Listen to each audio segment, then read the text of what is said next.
On était au mois de juin, à peu près à la mi-juin. Je suis sorti du travail à 10 heures. Le temps de rentrer jusqu'à mon village, il était à peu près 10h30 sur une toute petite route étroite. C'est la route qui rejoint le col de la Bigue au village de Néoul. C'est une toute petite route qui à un moment s'enfonce dans une espèce de forêt, pas loin du château de Triance.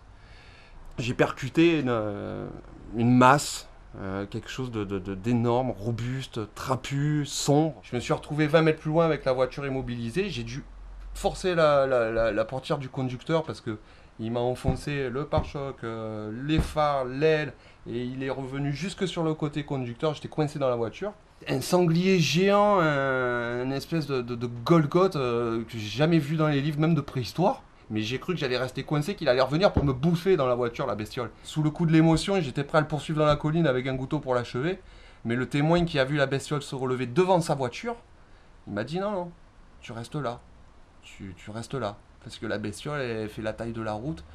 J'ai voulu en parler, alors j'en ai raconté à quelques personnes au travail. Puis bon, quand je les ai vus que ça les faisait bien rigoler, j'ai gardé un peu l'histoire pour moi, quoi. Je suis pas allé plus loin, j'en ai parlé à la famille.